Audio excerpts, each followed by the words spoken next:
Hello and welcome to our seasons, and thank you very much for being with us. Professor Emanuelle Degli Esposti, she is a current research and outreach associate at the Prince Al-Walid bin Talal Center of Islamic Studies, University of Cambridge, where she specializes in the encounter between minority Islam and European secularism. She holds a PhD and an MSc from SOAS University of London and a BA from Oxford University.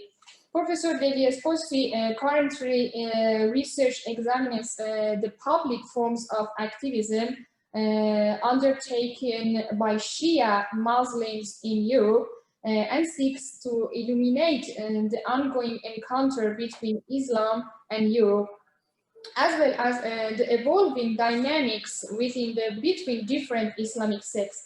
Her work has appeared in journals including Politics, Religion, State and Society, Religions and Contemporary Islam, and she is currently working on a monography entitled Not That Kind of Muslim, Sectarian Belongings and the Making of British Shi'ism, from the University of Chicago Press, forthcoming.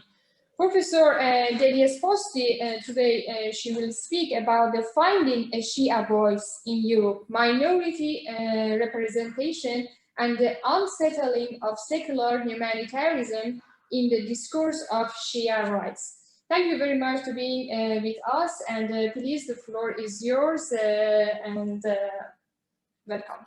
Thank you. And first of all, I'd like to thank Minu and Shireen for inviting me to speak here today, and also the whole team in Rome and in Italy more generally. So I'm just going to share my screen because I have a presentation. This is a point where I can't find it. No, here it is. Perfect. Can everybody see that? Yes. Yep, perfect. So today I'm speaking about what I call finding a Shia voice in Europe. This is based on a paper that is currently being submitted as part of a special issue for Religion, State and Society that's specifically looking at the encounter between secularism and religion in Europe. So here I'm specifically looking at this, what I call the discourse of Shia rights, and I'll go into a little bit more what I mean by that, and the way in which the production of this discourse within the European context unsettles certain assumptions about the relationship between secularism and religion, and specifically the relationship between secularism and Islam in Europe. So I'm just going to jump straight in. Well, in contemporary Europe, where the hegemony of modern secular governance remains largely uncontested, how do minority religious communities, especially Muslims, negotiate the tension between religious duty and forms of secularized civic belonging? So here I'm focusing specifically on Shia Muslims, and I think 12 Shias. And 12 Shias are an interesting case study because firstly, they are a minority within the European context. That is a minority sect of Islam within a larger minority of Muslims. And also in terms of the public recognition of their faith. So they're not only demographically a minority, but in terms of the wider perception of Islam in Europe, Shia Muslims, although obviously now there is emerging scholarship, and today is a perfect example of how there is increasingly scholarly attention on this minority community.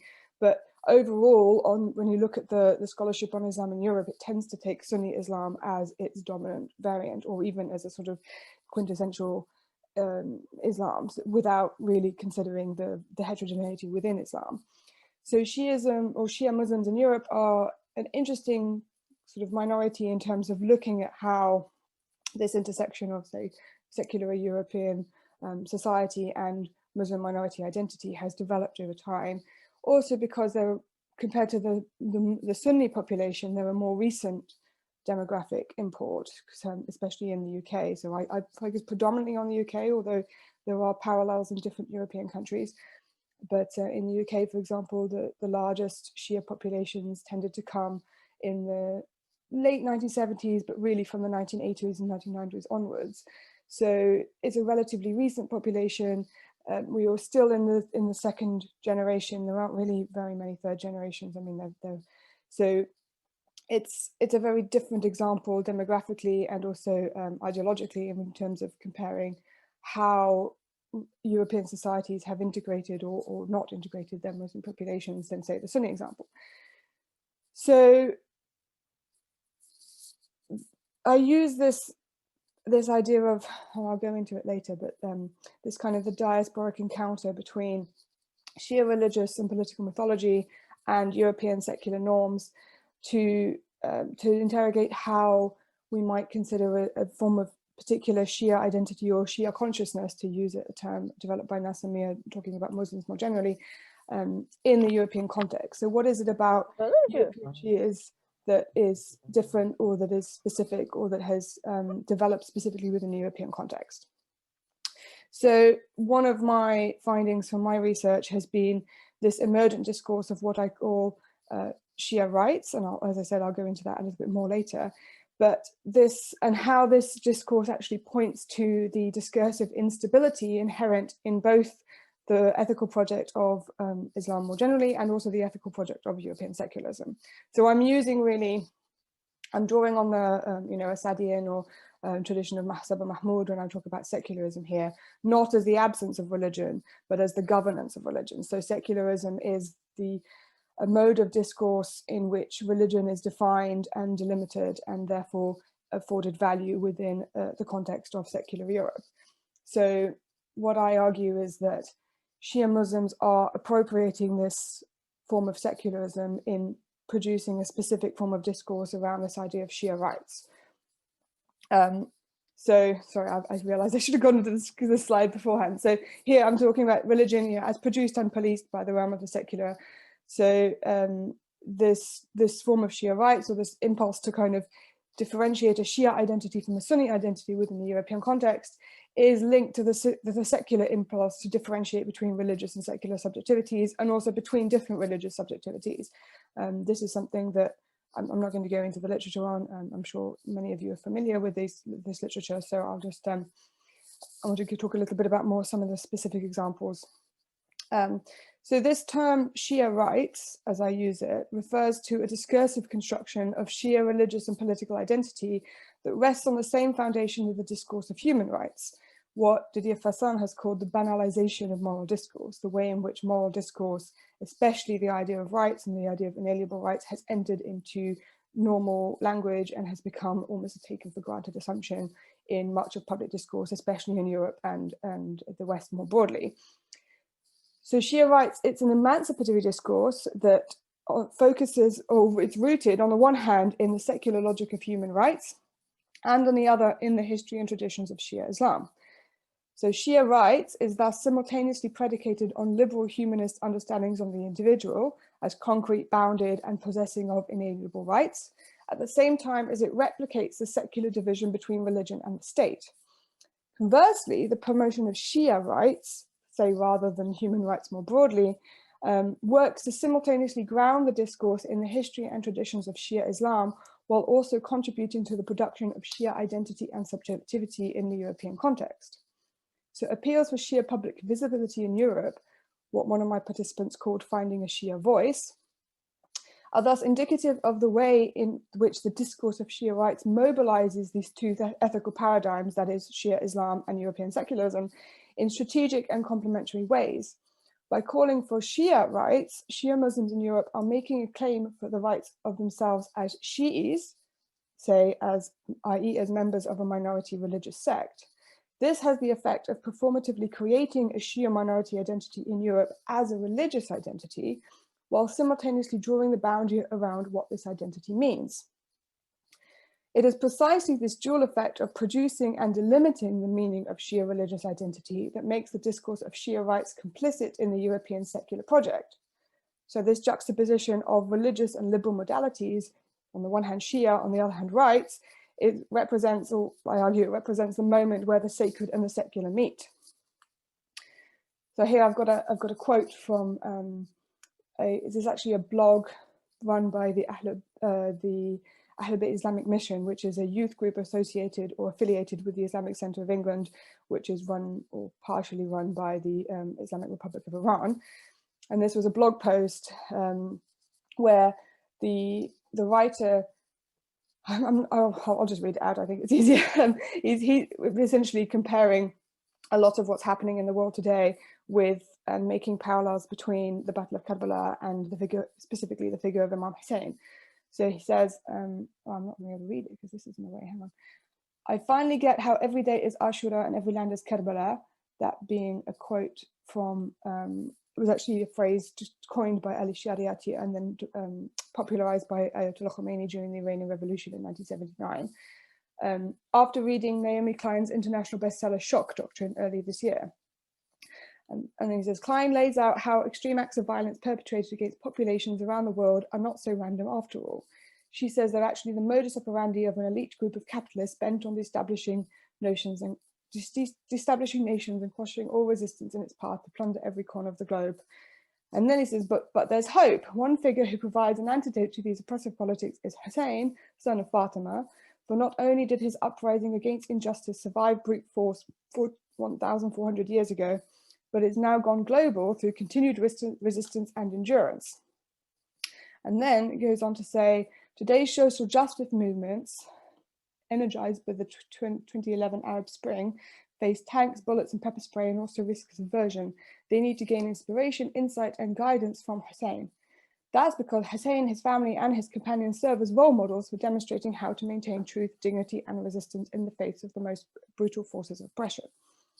So just to go a little bit into why I've chosen this particular quote, although it doesn't explicitly use the term Shia rights, I'm claiming that there's a sort of discursive underpinning here that uses these notions of justice, representation, equality, minority rights, and also woke politics. You know, the reference to social justice movements, the Arab Spring.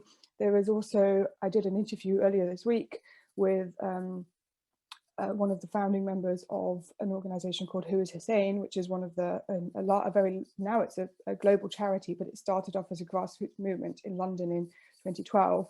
And he was also comparing some of their impetus and some of the philosophy behind their charity and their activism to the Black Lives Matter movement. So there is this sort of discursive linking up of these various different social forms of social justice, of woke politics, of this call for rights and representation that is then imbued with the Shia character through reference to figures such as Imam Hussein and the Ahl Bayt, and also specifically the example of the Battle of Karbala, and how this functions as a particular sort of discursive nexus that brings all these things together. So, and then another example that I want to briefly talk about is an organization called Shia Rights Watch, which obviously is much more explicitly about Shia rights. And this was actually set up in the US in 2011 by an Iraqi American who calls himself a Shia Sentinel. And on their website, they say that Shia Rights Watch is the world's first independent organization dedicated to define and protect the rights of Shia Muslims around the world. Shia Rights Watch aims to draw international attention to countries where Shia rights are violated. The aim is to give a voice to the oppressed, there's that idea of representation and a voice again, and hold oppressors accountable for their crimes. And this is an example from one of their, they release a quarterly publication that documents violations against Shias around the world and collates them all in one document and releases them online. And also there's, I don't know if you can see right in the top left-hand corner, there's a hashtag, which is 612 Shia Day, which is again a campaign that was spearheaded by Shia Rights Watch for an international Shia Day. And the 612 is a reference to the 12th of June, as that is the 12th of the 6th, 2014, which is when ISIS took over Camp Spiker, which was a Iraqi Air Force cadet training camp just outside of Mosul. And they allegedly lined up the cadets according to whether they were Sunni or Shia and let the Sunnis go and shot the Shia.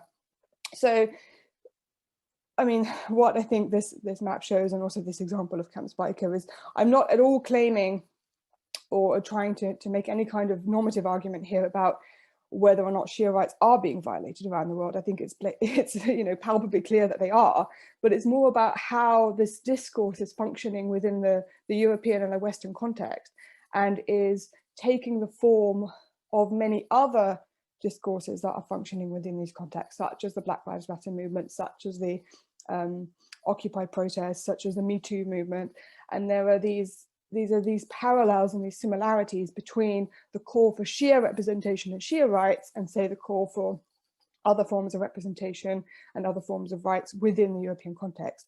And part of my argument is that this call for representation only makes sense, or can only be intelligible to an audience that have already internalized the secular division between religion and state. So if you have a country, in a Muslim country, or such as Iran or Iraq, this idea of rights is not intelligible in the same way, because religion and state are much more tied up together.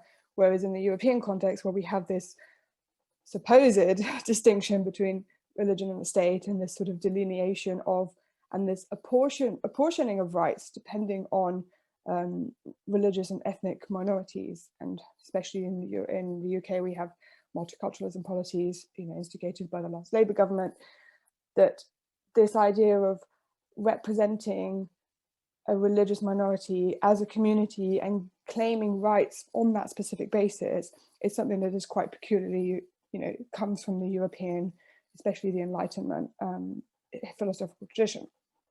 And this is just another few examples of some of these rights discourses, how they function in the grassroots context. So on the far left, there's a picture that I took at the 2014 Ashura March in London. And you can't quite see, but people are holding placards saying "Down with ISIS," and in the background, Shia Muslims are the biggest victims of terrorism. Again, this idea of Shias as a victim and Shias needing representation, and Shias, also, I think, related to what both Ingvild and also Oliver was saying earlier, this idea of trying to portray a better version, or a more palatable version of Islam within the European context, given the context of rising international terrorism and figures and organizations such as ISIS or IS, whatever you want to call them. In the middle, there's a flyer that was handed out by the Who is Hussein campaign, which I think is a really interesting example of this, of what I call the sort of discursive linking up of these different modes of rights and this kind of idea, this sort of trans-historical idea of representation. So we have this list of all these historical figures, such as Moses, Buddha, Jesus Christ, Che Guevara, Alexander Fleming, Gandhi, and then Hussein being Hussein ibn Ali.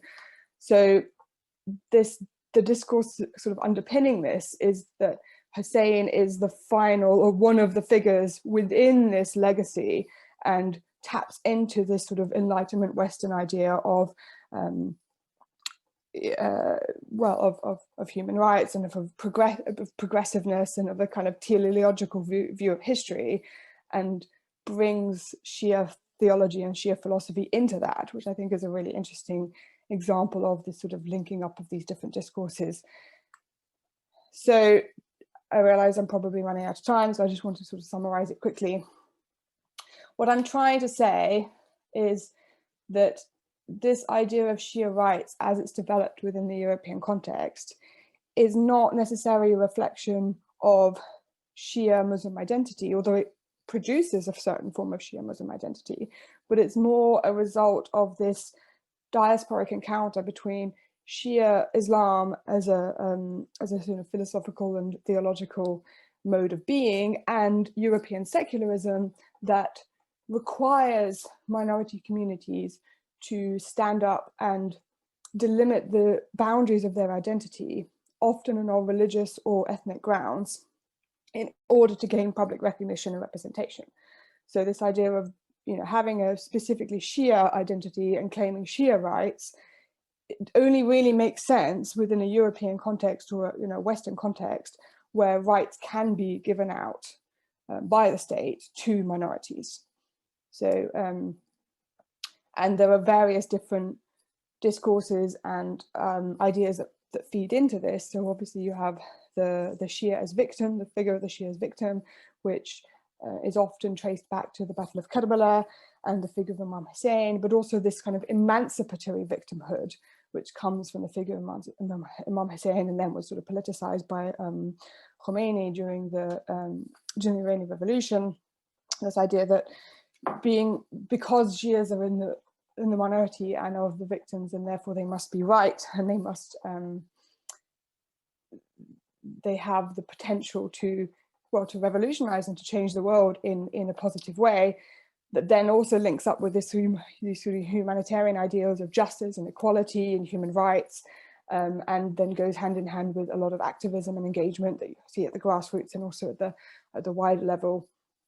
And then within the European context, this idea of good versus bad Muslims, which has become quite prominent in public discourse, and the way in which Shias are using this dichotomy to show that, well, we're the good Muslims, you know, we're the ones that stand up for justice and representation and human rights. And so this idea of this intersection of sort of secular and religious ethics and the way in which these discourses are functioning to frame a particular way of being a Shia Muslim in Europe. I'm going to finish there, and there you go. Hey, thank you very much for your great presentation and also the very great images, I think, which also help to understand perfectly the concept of the Shia rights and the ethical point of your presentation.